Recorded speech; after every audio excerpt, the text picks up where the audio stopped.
چنانچہ مورخین کی ستم ظریفی اس قدر ہے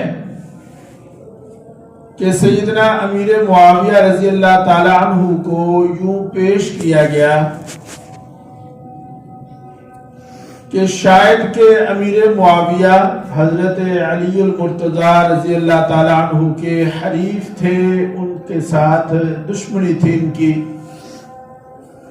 اور عام سیدھا سادہ مسلمان، سنی مسلمان یہ سمجھتا ہے کہ یہ دونوں ایک دوسرے کے مخالف تھے۔ اس قدر خلیج پیدا کر دی گئی اور ساری کی ساری من گھڑت روایات، جھوٹی باتیں بیان کی گئی جن کا اصل کے ساتھ کوئی تعلق نہیں ہے۔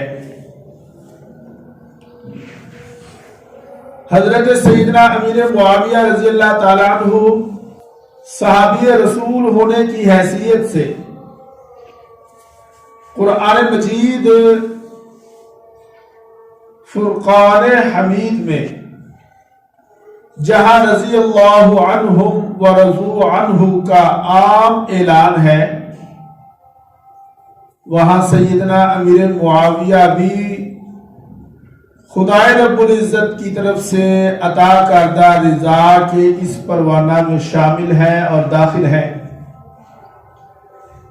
قرآن کہتا ہے کہ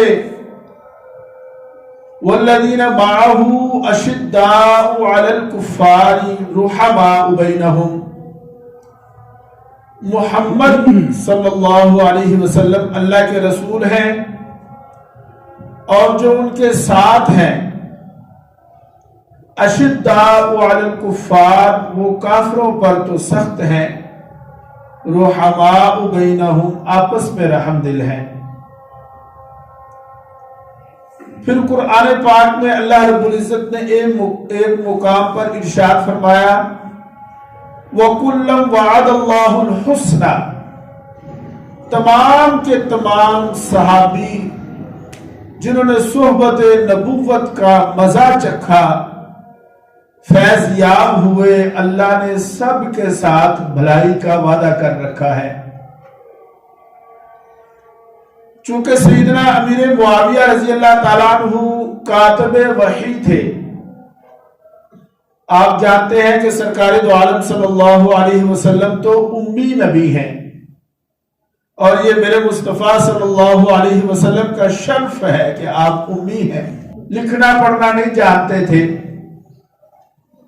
چنانچہ اللہ کی طرف سے جو آیات نازل ہوتی تھی، بعض صحابہ کو یہ مقام حاصل تھا کہ وحی الہیہ کو لکھ لیا کرتے تھے،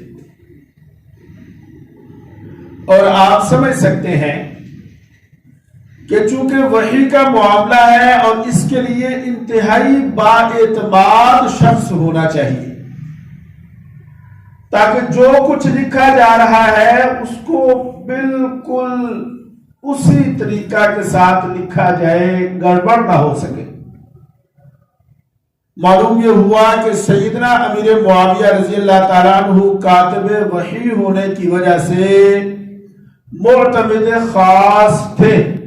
اللہ تعالیٰ قرآن پاک میں ارشاد فرماتا ہے فی صحف مکرمہ مرفوعۃ مطہرہ بأیدی سفرہ۔ یہ آیات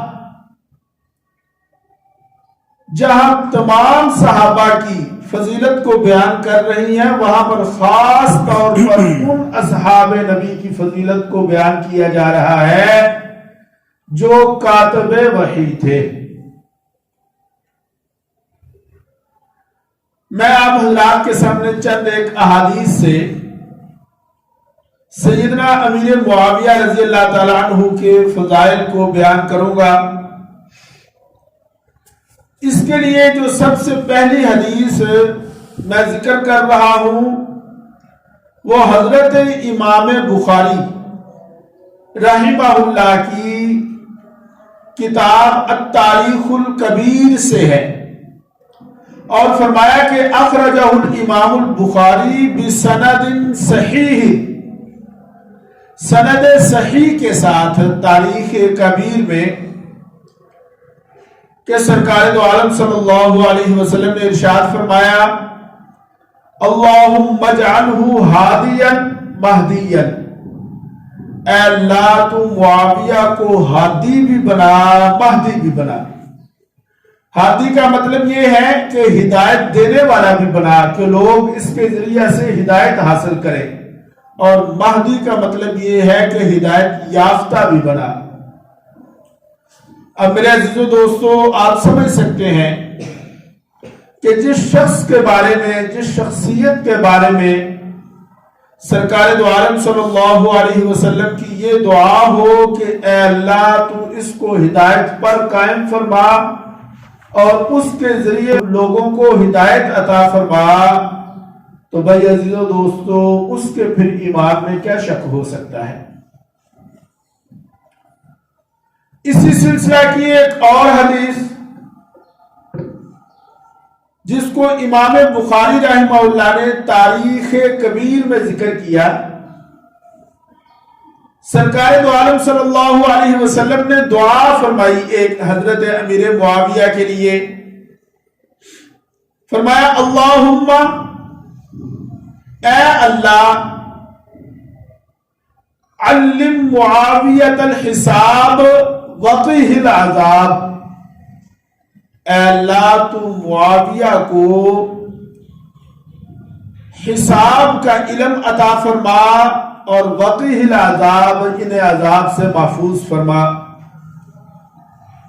اور اسی طرح کی ایک دوسری روایت میں آپ صلی اللہ علیہ وسلم کے جو دعائیہ جملے ہیں ان کے الفاظ یوں ہیں اللہم علمہ الکتاب والحساب ومکن لہو فی البلاد وقہ العذاب، اے اللہ تو معاویہ کو کتاب کا علم عطا فرما اور حساب کا علم عطا فرما، ومکن لہو فی البلاد اور انہیں وسیع حکومت عطا فرما، وقہ العذاب اور عذاب سے محفوظ فرما۔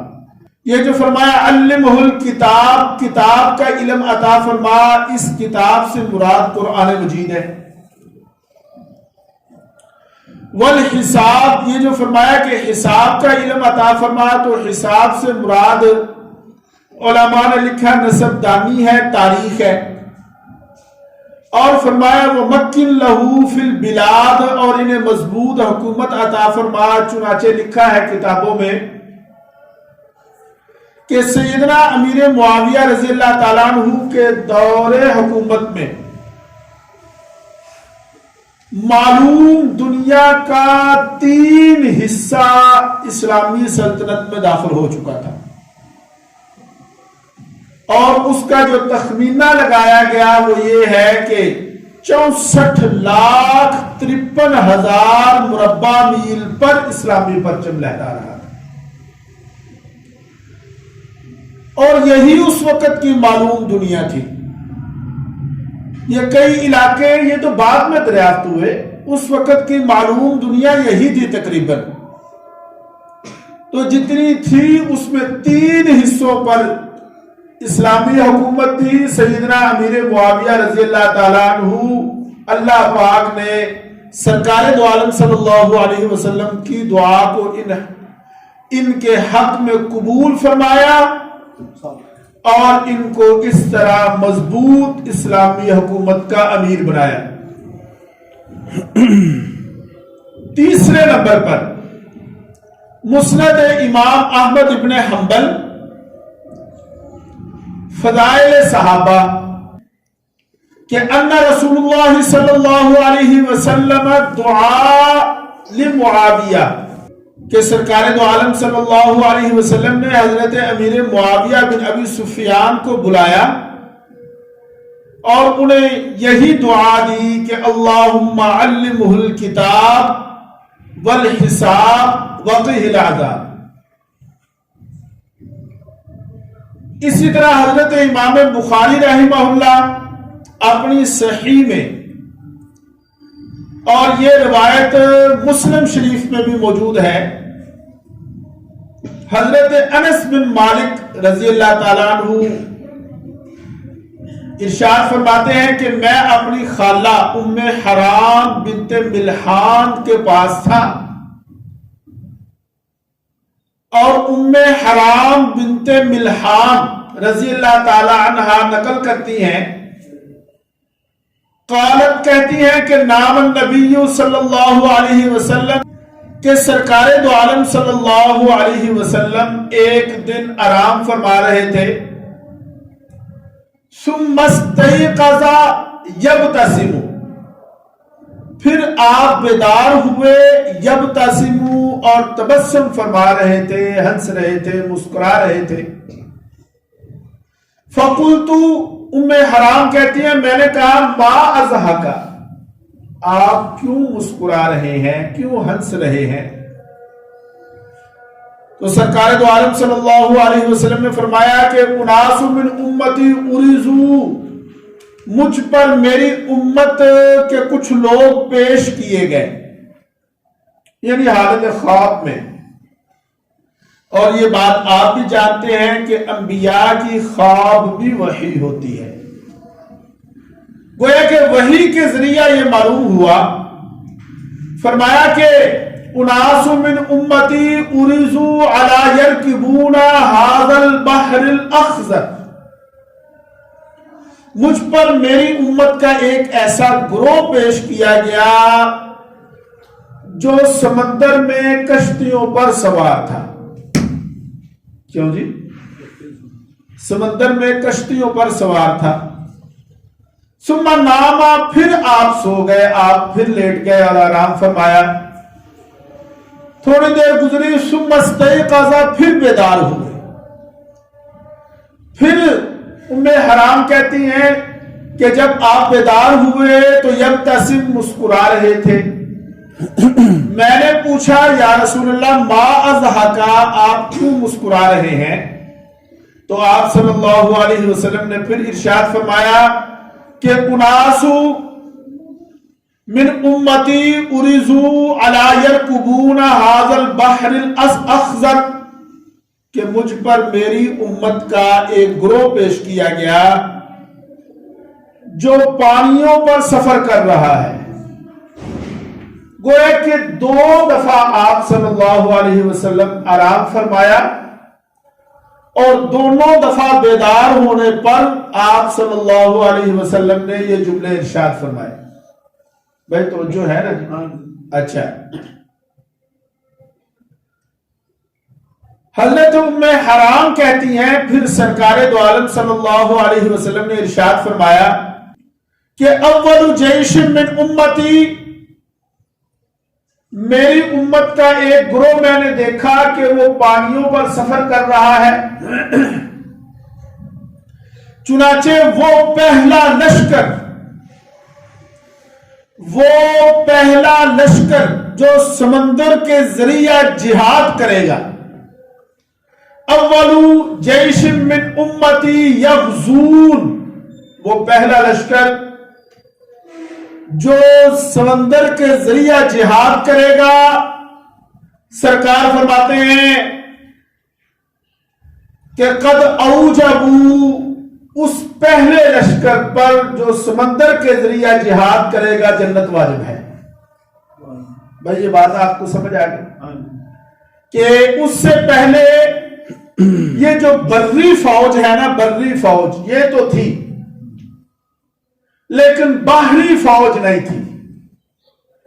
چنانچہ آپ نے خواب میں دیکھا اور پھر یہ بشارت عطا فرمائی کہ جو سب سے پہلے بحری بیڑا تیار کرے گا اور اس بحری بیڑے میں جو لوگ شامل ہو کر پانیوں کے ذریعہ سے جہاد کرتے ہوئے دین اسلام کو دوسرے ملکوں تک پہنچائیں گے، جو شرکاء ہوں گے اس لشکر کے، ان سب پر فرمایا قد اوجبوا، جنت واجب ہے۔ لا الہ الا اللہ۔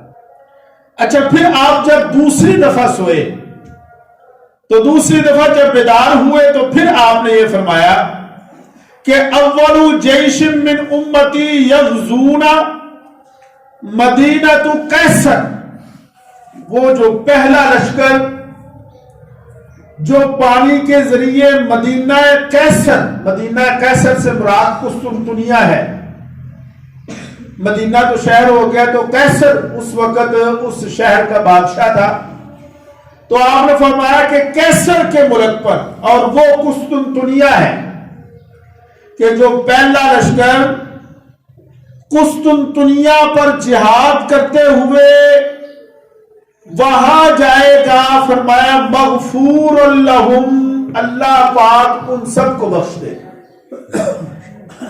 گویا یہ دو بشارتیں ہو گئی جی مختلف، ایک تو بحری بیڑا کی کہ جو بحری بیڑا میں شرکاء ہوں گے، جو مجاہدین ہوں گے، ان کے لیے فرمایا قد اوجبوا، ان پر جنت واجب ہے۔ اور دوسری بشارت ہے مدینہ قیصر یعنی قسطنطنیہ کے جہاد کی، کہ جو قسطنطنیہ کے جہاد میں شریک ہوگا اس کے لیے فرمایا مغفور لہم، اللہ انہیں بخش دے گا۔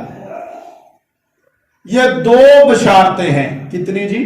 دو بشارتیں۔ چنانچہ جب حضرت سیدنا عثمان رضی اللہ تعالیٰ عنہ کا دور خلافت آتا ہے،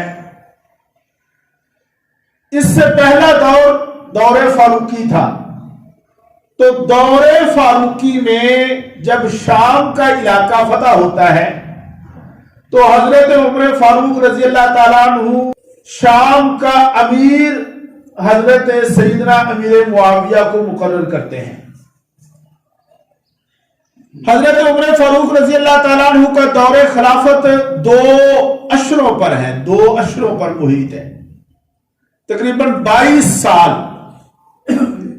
تو اس سارے اشرا میں شام کے امیر کون ہیں؟ امیر معاویہ۔ پھر جب دور عثمانی آتا ہے تو دور عثمانی میں بھی شام کے امیر ہیں سیدنا امیر معاویہ۔ پھر سیدنا امیر معاویہ رضی اللہ تعالیٰ عنہ نے خط لکھا حضرت عثمان کو دارالحکومت میں، خلیفہ ثالث کو، کہ آپ مجھے اجازت دیں کہ میں بحری بیڑا تیار کروں۔ چنانچہ دور عثمانی میں حضرت عثمان رضی اللہ تعالیٰ عنہ کی پرمیشن سے امیر معاویہ رضی اللہ تعالیٰ عنہ نے بحری بیڑے کی بنیاد رکھی۔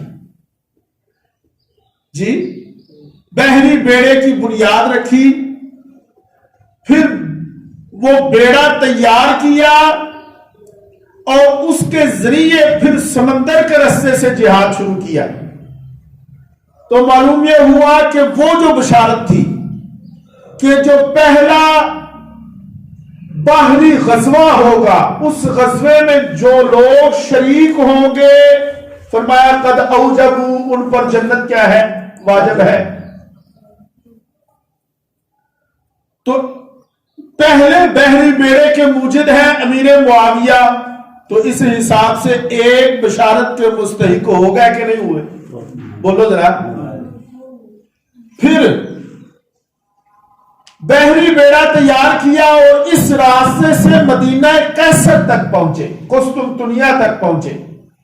پھر امیر معاویہ رضی اللہ تعالیٰ عنہ کے ہاتھوں بعد میں قسطنطنیہ فتح ہوا، تو جو دوسری بشارت تھی سرکار دو عالم صلی اللہ علیہ وسلم کی، اس دوسری بشارت کے مستحق بھی امیر معاویہ بنے۔ چنانچہ یہی ام حرام بنت ملحام جن کا میں نے ابھی تذکرہ کیا، یہ فرماتی ہیں کہ پھر ہم نے دیکھا، کہتی ہیں جب سرکار دو عالم صلی اللہ علیہ وسلم نے بشارت دی تھی نا، جو پہلا بحری بیڑا تیار ہوگا جو اس میں شامل ہوگا وہ جنت میں جائے گا، تو کہتی ہیں میں نے کہا کہ یا رسول اللہ انا فیہم، کیا میں بھی اس میں ہوں گی؟ انا فیہم، کیا میں بھی اس میں شریک ہوں گی؟ تو آپ صلی اللہ علیہ وسلم نے ارشاد فرمایا انت فیہم، تو بھی اس میں ہوگی۔ ہاں جی۔ لیکن کہتی ہیں جب دوسری بشارت دی قسطنطنیہ کی، تو پھر میں نے یہ پوچھا کہ یا رسول اللہ انا فیہم، میں بھی اس میں ہوں گی؟ تو سرکار نے فرمایا کہ لا اے ام حرام، تو اس وقت اس دنیا میں نہیں ہوگی، اس میں تو شریک نہیں ہوگی۔ چنانچہ یہ ام حرام جو انس بن مالک رضی اللہ تعالی عنہ کی خالہ ہے، یہ ام حرام کہتی ہیں فخرجت مع زوجہا، چنانچہ جب بحری بیڑا تیار ہوا تو میں اپنے خاوند کے ساتھ نکلی، اور ان کا نام بتاتی ہیں فخرجت مع زوجہا عبادہ بن صامت۔ یہ عبادہ بن صامت صحابی رسول ہیں، کہتی ہیں کہ اس لشکر میں بھی اپنے خاوند یعنی عبادہ بن صامت کے ساتھ نکلی، غازین مجاہدین کے ساتھ، اور اول ما رکب المسلمون البحر مع معاویہ، کہ وہ جو پہلا بحری بیڑا تھا جس کی میں نے اپنے کانوں سے بشارت سنی تھی، اور مجھے مصطفیٰ صلی اللہ علیہ وسلم نے یہ کہا تھا تو اس میں ہوگی، چنانچہ میں اس میں تھی، اور جب میں نکلی میرے ساتھ میرے خاوند عبادہ ابن صامت بھی تھے، اور وہ لشکر امیر معاویہ کی سربراہی میں نکلا۔ تو بھائی عزیزو دوستو، اب آپ حضرات ذرا توجہ فرما لیں، یہ روایت بخاری شریف میں بھی موجود ہے، امام بخاری اپنی صحیح میں اس روایت کو ذکر کرتے ہیں، اور مسلم شریف میں بھی موجود ہے۔ گویا کی حدیث کی دو چوٹی کی کتابوں سے یہ میں نے روایت نقل کی۔ بھائی اب آپ مجھے یہ بتائیں گے کہ ام حرام اس لشکر میں شریک ہیں، تو سرکار فرماتے ہیں کہ قد اوجبو، جنت واجب ہے، اور جو اس بحری بیڑے کے شرکاء ہیں سب کے لیے فرمایا کہ جنت کیا ہے؟ واجب ہے۔ تو جو اس بحری بیڑے کا امیر سپاہ سالار تھا، پھر اس کی شان کا کیا عالم ہوگا؟ لا الہ الا اللہ۔ مختصر وقت میں ایک دو روایات میں اور بیان کر کے بات کو آگے چلاتا ہوں۔ سیدنا امیر معاویہ رضی اللہ تعالیٰ عنہ کا ایک انوکھا اعزاز ہے۔ سرکار دو عالم صلی اللہ علیہ وسلم نے فرمایا ادعو معاویہ، معاویہ کو بلاؤ۔ چنانچہ معاویہ آئے تو میرے مصطفیٰ صلی اللہ علیہ وسلم فرماتے ہیں معاویہ ادھر آؤ، اور ادھر کھڑے ہو کے میرے سر کے بال کاٹو۔ سبحان اللہ، کیوں جی؟ اور ان کو یہ انوکھا اعزاز حاصل ہے کہ سرکار دو عالم صلی اللہ علیہ وسلم کے بال مبارک بھی کاٹے، اور پھر اس موقع پر ناخن مبارک بھی تراشے۔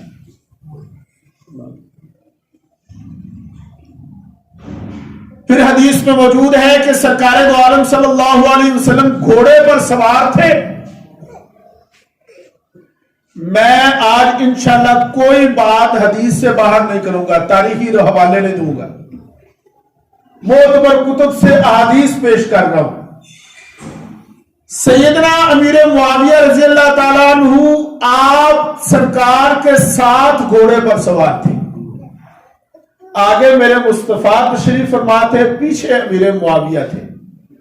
اور آپ سمجھ سکتے ہیں کہ جب دو بندے آپس میں بیٹھے ہوئے ہوں تو ایک دوسرے کے ساتھ ٹچ بھی ہو رہے ہوتے ہیں، مس بھی ہو رہے ہوتے ہیں کہ نہیں؟ اب موٹر سائیکل پہ لو۔ چنانچہ سیدنا امیر معاویہ رضی اللہ تعالی عنہ کا سینہ میرے مصطفیٰ صلی اللہ علیہ وسلم کی پشت کے ساتھ مس ہوا، تو سرکار دو عالم صلی اللہ علیہ وسلم نے جب مس ہوا تو سواری کو روکا، پلٹ کر اپنا نبوت والا ہاتھ امیر معاویہ کے سینے پر ملا اور فرمایا اللہم املاہ بالعلم، اے اللہ اس سینے کو علم کے ساتھ بھر دے۔ لا الہ الا اللہ۔ یہ جو ہم خطبہ سنتے ہیں نا جی، خطبہ، اور خطبے میں ایک روایت پڑھی جاتی ہے ارحم امتی بی امتی ابو بکر، سنتے ہو کہ نہیں؟ واشدہم فی امر اللہ، آگے اس سے آگے آگے وَأَقْضَاهُمْ عَلِي، یہ 4 جملے بولے جاتے ہیں خطبہ میں. ایک تو یہی 4 جملے اور ایک 5واں جملہ میرے مصطفیٰ صلی اللہ علیہ وسلم نے معاویہ کے لیے فرمایا. ارحم امتی بامتی ابو بکر واشدهم فی امر اللہ عمر واصدقهم حیاء عثمان واقضاهم علی واجودهم واحرمهم معاویہ. کیوں جی؟ تو یہ بھی فضیلت ہوگی سیدنا امیر معاویہ کی. میرے عزیزو دوستو، اب میں آپ کو، چونکہ یہ میرے پاس اور بھی احادیث ہیں، تقریباً 11 احادیث تھی، 6 ہی سنا سکا ہوں، باقی چھوڑ کے آگے ایک نصیحت. کیا جی؟ توجہ کرو ذرا، جاگ کے بولو ذرا، شاباش، ہمت کرو. ایک نصیحت، صحابہ کے بارے میں ہم گندی مکھی نہ بنے. صحابہ کے بارے میں بولو یار، گندی. دیکھیں، ایک یہ گندی مکھی ہوتی ہے جو گند پر بیٹھتی ہے، گند پھیلاتی ہے، اور ایک ہوتی ہے صاف مکھی جسے ہم شہد کی مکھی کہتے ہیں. یہ شہد کی مکھی ہمیشہ صاف ستھری جگہوں پر بیٹھتی ہے. آپ سب اس بات کو جانتے ہیں. چنانچہ یہ جو کتب تاریخ ہے نا، ان کتب تاریخ میں آپ کو ملی جلی باتیں ملیں گی. اس میں صحابہ کے خلاف بکواسات اور گند بھی آپ کو ملے گا، اور اس میں صحابہ کے حق میں فضائل بھی آپ کو ملیں گے. اس لیے میں کہتا ہوں کہ صحابہ کے بارے میں گندی مکھی بن کر گندی روایات کو نہ دیکھیں، بلکہ صحابہ کے بارے میں صاف مکھی بن کر ان کے فضائل کی صاف احادیث کو لیا کریں. لا الہ الا اللہ. ورنہ تو مورخین تو ہر طرح کے تھے، بڑی بڑی بکواسات لکھی گئی. چنانچہ میں ہر اس تاریخ کو جو صحابہ کے حق میں ہوگی، امیر معاویہ کے حق میں ہوگی، اسے لوں گا، اور ہر اس تاریخ کو جو امیر معاویہ کے خلاف ہوگی نہیں لوں گا. لہذا میں نہیں مانتا طبری کو، ابن الاسیر کو، ابن الخلدون کو، تاریخ الامم والملوک کو، البدایہ والنہایت کو. میں نہیں مانتا ایسی تاریخوں کو. میں اس تاریخ کو مانتا ہوں جو معاویہ کی شان بیان کرتی ہے. میں اس تاریخ کو نہیں مانتا جو معاویہ کے خلاف بولتی ہے. اور میں ایسی تمام تواریخ کو جو صحابہ کے خلاف بولتی ہے، معاویہ کا منہ چڑھاتی ہے، میں ایسی تمام تواریخ کو معاویہ کے قدموں پر قربان کر دوں گا. بے شک، بے شک. اور کیوں؟ اس لیے کہ معاویہ صحابی ہیں. معاویہ کیا ہے؟ بولو یار، بولو ذرا، صحابی رسول ہیں. یاد کرو نا انکار کے صحابی نہیں سن. یاد آنکھوں نا، یا تو کہو نا کہ وہ صحابی نہیں تھے، جب جرت ہے تو کہو نا. اور اگر وہ صحابی تھے اور صحابی ہیں تو سرکار نے فرمایا اصحابی کالنجوم، میرے سارے کے سارے صحابہ ہدایت کے ستارے ہیں. ابو بکر بھی ہدایت کے ستارے ہیں، عمر بھی، عثمان بھی، علی بھی، معاویہ بھی ہدایت کے ستارے ہیں. بے شک، بے شک.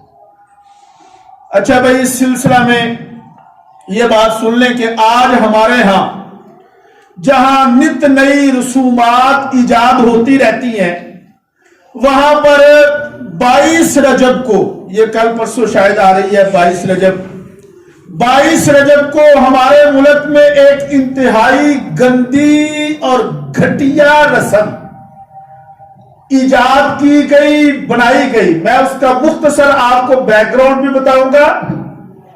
اور وہ رسم ہے کنڈوں کی. کس کی جی؟ بولو ذرا. کنڈوں کی رسم. یہ جو کنڈوں کی رسم ہے اس کو صحابہ دشمنوں نے ایجاد کیا. اس کا آغاز ہے صحابہ دشمنی پر، اور اس کو منسوب کیا امام جعفر صادق کی طرف. دو باتیں. پہلی بات تو یہ کہ امام جعفر صادق 22 رجب کو نہ تو آپ کا یوم پیدائش ہے نہ یوم وفات ہے. ہاں جی. امام جعفر صادق رحمہ اللہ کی پیدائش کے بارے میں دو روایتیں ہیں. ایک روایت تو یہ ہے کہ آپ رمضان کے 8ویں روزے پیدا ہوئے 80 ہجری میں. ایک تو روایت یہ ہو گئی. دوسری روایت یہ ہے کہ آپ ربیع الاول کی 17 تاریخ کو 83 ہجری میں پیدا ہوئے. پیدائش کے بارے میں دو روایات کہ یا تو ربیع الاول میں پیدا ہوئے اور یا رمضان میں پیدا ہوئے. ٹھیک ہے نا جی. اور وفات کے بارے میں کوئی اختلاف نہیں. اس میں اتفاق ہے کہ 15 شوال 128 ہجری کو امام کی وفات ہوتی ہے. اب دیکھیں امام جعفر صادق کی جن کی طرف منسوب کر کے ہم یہ کنڈے بناتے ہیں، پکاتے ہیں، کھاتے ہیں، نہ تو ان کی پیدائش اور نہ ہی ان کی وفات. ہوا یوں کہ لکھنؤ کی ریاست رامپور میں صحابہ دشمنوں کا زور تھا. چنانچہ انہوں نے مل کر صحابہ دشمنی کی وجہ سے ایک رسم نکالی جسے کہا گیا کنڈے. اور وہاں پر چونکہ دیگر علاقوں میں سنی مسلمانوں کا زور تھا، انہاں آکھیا جے تے اسا آکھیا نا کہ اے جناب فلانے دے کنڈے نے تے سنیاں تے سانو چھڑنا کوئی نہیں. چنانچہ اس پر لیبل چڑھایا امام جعفر صادق کا. اور میں آپ کو بتا چکا ہوں کہ 22 رجب کو نہ وفات ہے نہ پیدائش ہے. پھر 22 رجب کو ہوا کیا تو سنیں. میں نے کہا کہ 22 رجب کو نہ تو پیدائش ہے امام جعفر صادق کی نہ وفات ہے امام جعفر صادق کی. 22 رجب کو وفات ہوئی ہے کاتب وحی امیر المومنین خال المسلمین حضرت سیدنا امیر معاویہ رضی اللہ تعالیٰ عنہ کی. صحابہ دشمنوں نے 22 رجب کو جب کنڈے نکالے تو یہ اس کا نام انہوں نے رکھا جشن مسرت. کیا جی؟ میں نے کہا لکھنؤ میں 1906 میں امیر مینائی نامی شاعر کی طرف سے اس کو ایجاد کیا گیا. اس کا بیٹا تھا جس کا نام تھا خورشید احمد مینائی. اس نے اس کو ذرا کو پروموٹ کیا یا کیا سمجھتے ہیں اس پر ذرا پیسہ لگایا. اب انہوں نے یہ کہا کہ یہ ہے معاویہ کی وفات، معاذ اللہ معاویہ کے مرنے کی خوشی میں کنڈے. اگر سنیوں کو پتا چل گیا تو وہ تو ہمیں چھوڑیں گے نہیں. لیبل چڑھا دیا امام جعفر صادق کا. میرے عزیزوں دوستوں یہ بات لکھ لیں، یہ کل پرسوں 22 رجب آ رہی ہے، ہمارے اڑوس پڑوس میں بھی ایسا ہوگا. یہ صحابہ دشمنوں کی سازش ہے، یہ صحابہ دشمنوں کی سازش ہے. خود بھی اس سے بچیں، اوروں کو بھی بچائیں. 22 رجب کو کنڈے، شرینی یا کسی بھی میٹھی چیز کے عنوان پر نہ کوئی چیز پکانا جائز ہے، نہ کھانا جائز ہے، نہ تقسیم کرنا جائز ہے. ہم سب سنی مسلمان ہیں، ایک ایک صحابی سے محبت رکھتے ہیں. کرتے ہیں کہ نہیں بھائی؟ بولے ذرا، صحابہ سے محبت کرتے ہیں کہ نہیں؟ تو اس رسم سے ہم سب بچیں گے کہ نہیں؟ بولیں ذرا، جو جن بیچاروں کو نہیں پتا ان کو بتائیں اور ان کو سمجھائیں.